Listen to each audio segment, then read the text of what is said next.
Hey, welcome back to Game My Movie Recap channel. Today we're going to tell you the storyline of a movie called Those Who Wish Me Dead from the year 2021. Telling us about a skilled smoke jumper who finds herself protecting a traumatized young boy from relentless assassins as they navigate through the treacherous Montana wilderness, facing not only the dangers of nature but also a deadly conspiracy that puts their lives at stake. So without further ado, let's get watching. But before we start, please support our channel by subscribing and click the bell icon for future notifications. Now, let's start. The movie begins with a team of smoke jumpers descending into a raging forest fire to rescue people. However, due to a mistaken wind reading, they become trapped as the fire spreads rapidly, resulting in the loss of several lives. Team leader Hannah Faber wakes up from a nightmare, reliving the tragic event she experienced in the past. Meanwhile, in Fort Lauderdale, two hitmen brothers named Jack and Patrick Blackwell enter the house of a district attorney pretending to check the gas. They brutally kill the man and his family and set the house to explode. Owen Casserly, who worked for the district attorney, learns about the incident and takes his son Connor with him. Although Connor senses something is amiss when Owen deviates from their usual routine, Owen insists that he did the right thing, despite appearing frightened. Hannah and her fellow smoke jumpers attend a ceremony celebrating new recruits alongside Sheriff Ethan Sawyer. After the event, the team gathers for drinks, and Hannah decides to perform a daring stunt by parachuting off a truck. As she gains momentum and opens her parachute, she glides away, but her actions attract the attention of Ethan, who arrests her. He drives her to a remote location before releasing her, suspecting that she has deeper motivations for performing such stunts. Meanwhile, the Blackwell brothers arrive at the Casserly residence only to find it deserted. Jack discovers Owen's laptop, while Patrick searches through files to determine Owen's possible whereabouts. Ethan returns home to his pregnant wife, Allison. They receive a call from Owen, who happens to be Ethan's brother-in-law, seeking Ethan's assistance in keeping himself and his son, Connor, safe. Owen drives them to a motel for the night, where he writes down his personal secrets and instructs Connor to deliver them to the media and authorities, but not to read them himself. Hannah arrives at the Lookout Tower, her current workplace, and engages in a conversation with a colleague over the radio. She opens up about feeling guilty for the previous fire incident, blaming herself for the deaths of her team members and 3 trapped boys due to her misreading of the wind. Her colleague tries to reassure her and shift the blame away from her. As Hannah returns to the tower, lightning strikes the area, causing her to attempt to descend quickly. Unfortunately, she falls and loses consciousness upon impact. Meanwhile, Owen and Connor continue their journey, but the Blackwell brothers track them down and force their car off the road, leading to a crash down a hill. Owen, aware of the danger, hands his written statements to Connor and instructs him to hide while expressing his love. Connor finds a hiding spot as the Blackwells approach. In a selfless act, Owen revs his engine to divert their attention, and the Blackwells fatally attack him.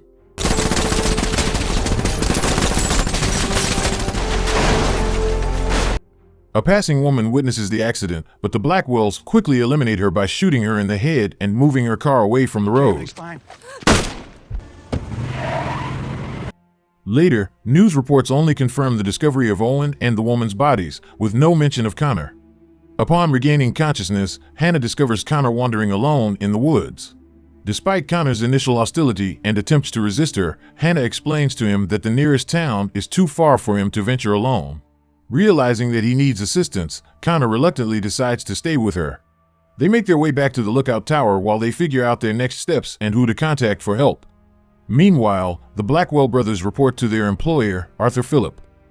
Aware that Connor is still alive and possessing evidence that could incriminate them, Phillip orders Jack and Patrick to locate the boy and eliminate him.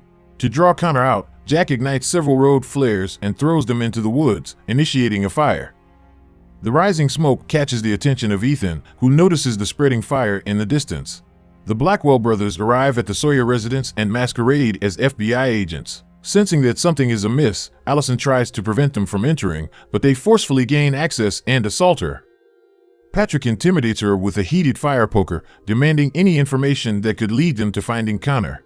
Allison, fearing for her life, fabricates a story, claiming that Ethan has Connor. She then pretends to call Ethan, using a code word to alert him of the danger.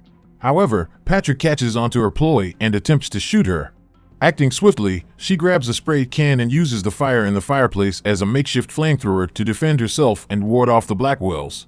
Allison manages to escape the house with a rifle in hand. Later, Ethan arrives at his home and encounters the Blackwell brothers. A fierce exchange of gunfire ensues, but the Blackwells overpower Ethan and take him captive.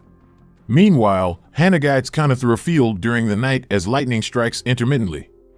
They sprint ahead, but Hannah is struck by a mild lightning bolt.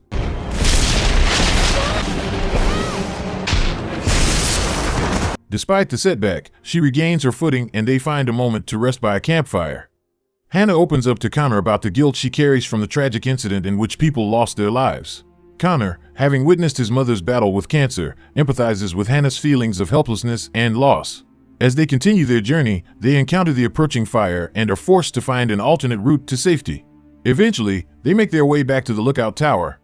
The Blackwell brothers coerce Ethan into assisting them in locating Connor, but Ethan resists their demands and engages in a physical confrontation with them. Despite his valiant efforts, he is once again overpowered by the Blackwells. With guns pointed at him, Ethan is forced to lead the way towards the tower. Unbeknownst to the Blackwells, Hannah and Connor observe their approach. Connor recognizes them as the murderers of his father. Sensing the imminent danger, Ethan is directed by the Blackwells to enter the tower in search of Connor, but both Connor and Hannah remain hidden.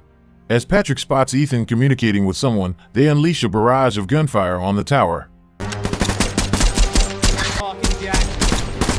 Ethan sustains a gunshot wound but manages to assist Hannah and Connor in their escape from the tower, ensuring their safety. In the midst of the chaos, Jack and Patrick separate, and Jack encounters Allison once again. A heated exchange of gunfire ensues between them, but Allison proves to be the more accurate shot, striking Jack. With Jack incapacitated, Allison approaches him, ready to deliver a fatal shot to end his life. After neutralizing the immediate threat, Allison makes her way up to the tower to join Ethan. As the fire escalates uncontrollably, Hannah and Connor find themselves trapped with limited escape routes. They are soon discovered by Patrick, prompting Connor to hide while Hannah confronts him in an attempt to protect the boy. However, Patrick proves to be a formidable adversary, overpowering Hannah and subjecting her to a brutal assault. In a selfless act of bravery, Connor emerges from his hiding spot, diverting Patrick's attention away from Hannah. Sensing an opportunity, Hannah seizes a pickaxe and strikes Patrick, inflicting a severe injury that incapacitates him. With the flames intensifying around them, Hannah chooses to leave Patrick to his fate, allowing him to perish in the engulfing fire. She and Connor descend a hill and seek refuge in the nearby river to evade the advancing inferno. As dawn breaks, the fire subsides, leaving behind a charred landscape. Sadly, Ethan succumbs to his wounds and loses his life. However, other smoke jumpers discover Hannah, Connor, and Allison amidst the aftermath. News crews and medical personnel arrive at the scene to provide assistance. Connor confides in Hannah that he has nowhere to go, but she reassures him of her commitment to helping him find a solution. Together, they join the crew, with Connor determined to expose Arthur's wrongdoing, while the smoke jumpers devote their efforts to salvaging and rehabilitating the devastated forest. And the movie finally ended. What do you think of the movie? Drop your thoughts in the comments section below. Don't forget to hit like and support the channel by subscribing and click the bell icon so that you won't miss our future recaps. And if you have any movie you want us to recap, please do tell us in the comments section as well. And until next time.